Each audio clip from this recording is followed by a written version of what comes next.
Your MRI report came back and it said L5-S1. Maybe it said disc herniation at L5-S1, maybe foraminal stenosis, maybe degenerative changes at L5-S1 level. Whatever the exact language, you now have a specific location, a specific level of your lumbar spine that is identified as the primary driver of your back pain, your leg pain, your burning, your tingling, and your weakness. But here's the problem with most stretching advice that you will find online for spinal stenosis.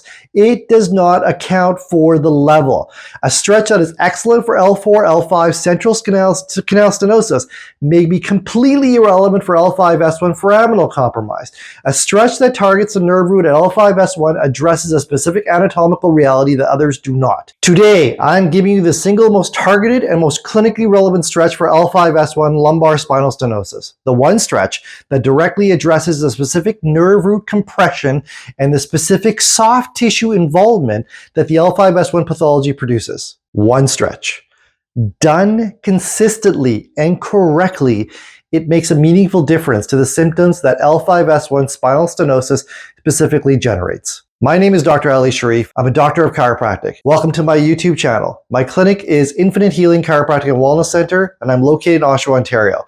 I'm serving patients through the Durham region, Oshawa, Whitby, Curtis, and Bowmanville. This part of is a video part of a series where I provide stretches for each part and level of your spine that can be commonly affected by spinal stenosis or any degenerative changes like degenerative disc disease. Each one has a specific nerve root, a specific symptom pattern, and a specific stretch appropriately that targets it directly. So watch my videos and learn how to do each stretch properly. And most importantly, like this video and subscribe to this channel so you can be constantly notified when I'm creating new videos.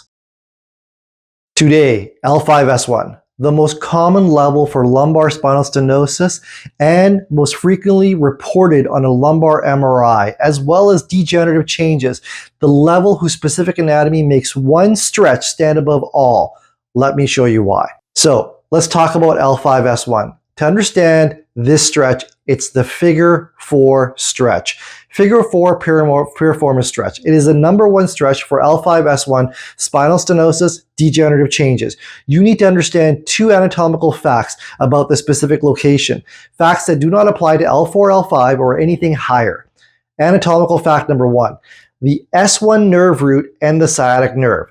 The L5-S1 is where the most lowest lumbar roots exit the spinal canal to form the upper trunk of the sciatic nerve. So the S1 nerve root actually is the most commonly compressed at the L5-S1 level, travels out of the foramen at this level and joins the L4 as well as the L5 roots to form the sciatic nerve roots.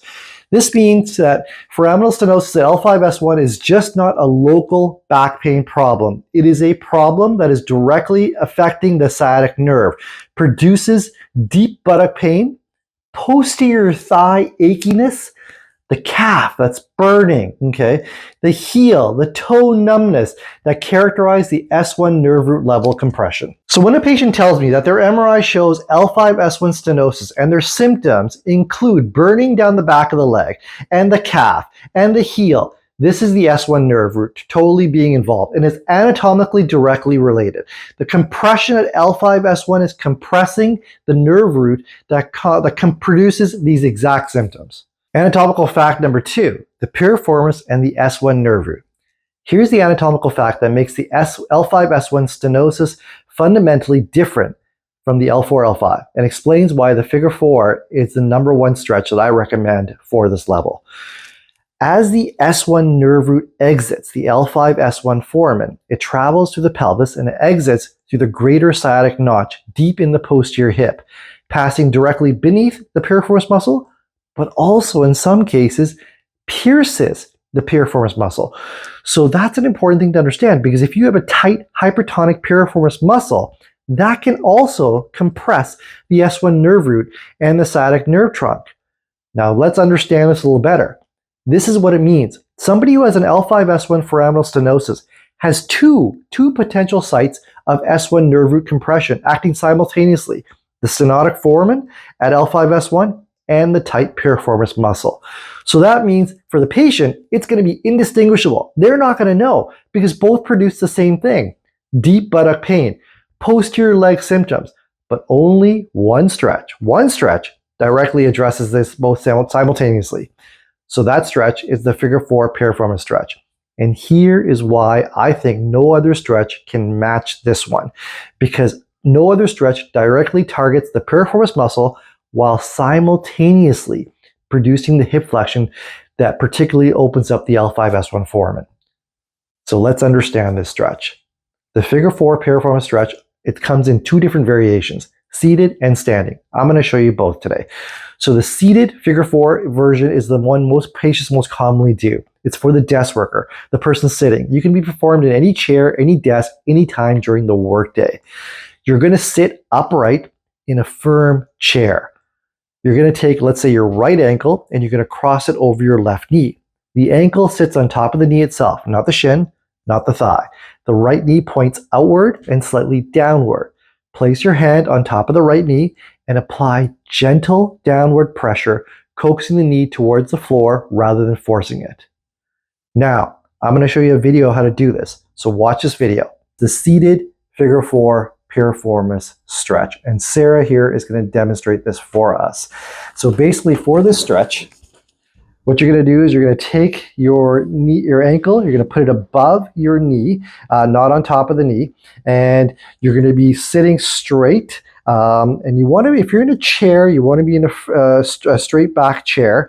You can do this while you're working at a desk job. You can do this in the morning when you get up, right when you're sitting on the mattress and stuff, on the edge of the mattress.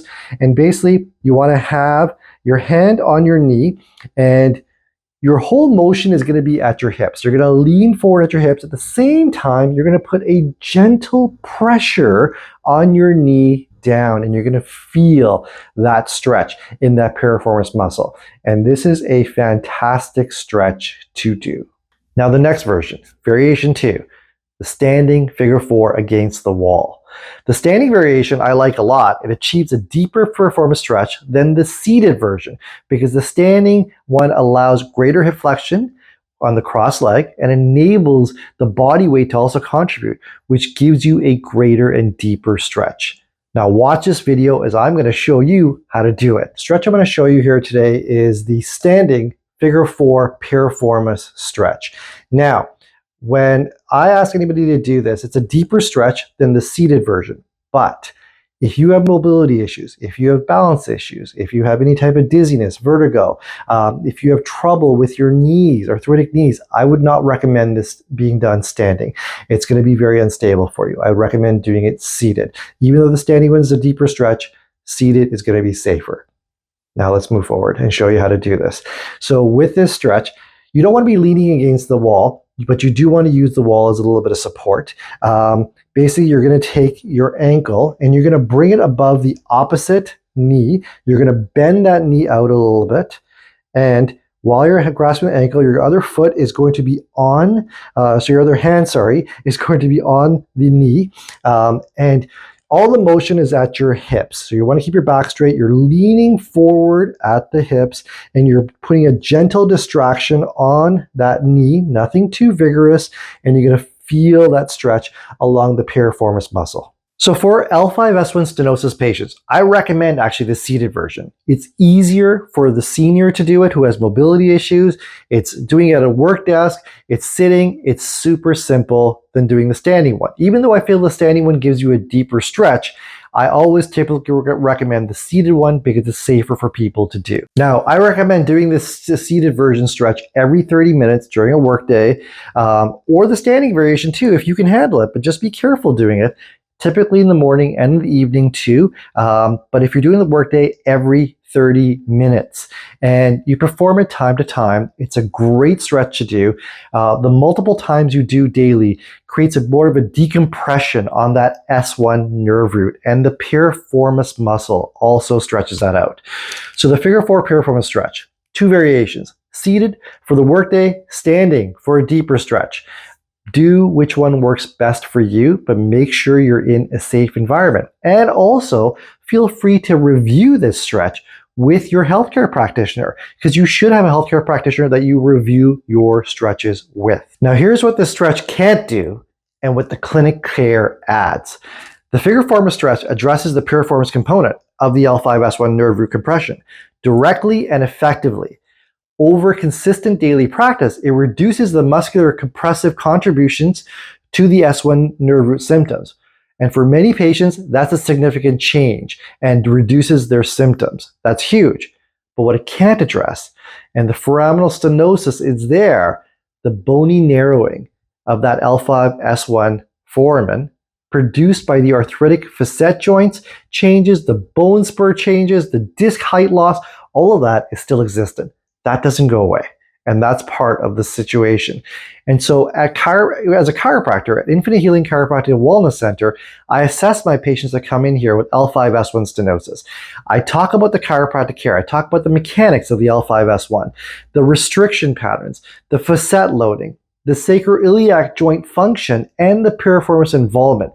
And the chiropractic adjustments are targeted specifically at this restricted level. So my approach is very simple, and that is that I'm looking at the sacroiliac joints, I'm looking at the L5-S1 nerve root level, at the L4, L5 area, and I'm applying adjustments to help relieve the stress off of the spinal system there. So that, with the combination of the stretches, makes a difference. So the combination of consistent Figure 4 practice and targeting that L5-S1 area with chiropractic care addresses both the muscular and the mechanical components of the S1 nerve root compression and creates the most meaningful and durable reductions in the posterior leg pain, the calf burning, the heel symptoms, and anything characterized by L5-S1 involvement. But it's one stretch. That's all you got to do. One stretch with your chiropractic care. So if the MRI shows L5-S1 stenosis and you have been doing generic lumbar stretches that were not chosen for your specific level, then you start here. This is where you start with this stretch, because this stretch will address that symptomatic pattern. And this stretch will make a huge difference in how you are functioning, moving, living. It is a game changer. My name is Dr. Alykhan Shariff. I'm with Infinite Healing Chiropractic and Wellness Center. I'm located in Oshawa, Ontario. Make sure you like this video. Make sure you subscribe to my channel, because I'm going to keep on putting out more videos and helping to educate you on how you can live an optimal life and take better care of yourself. Thank you for watching.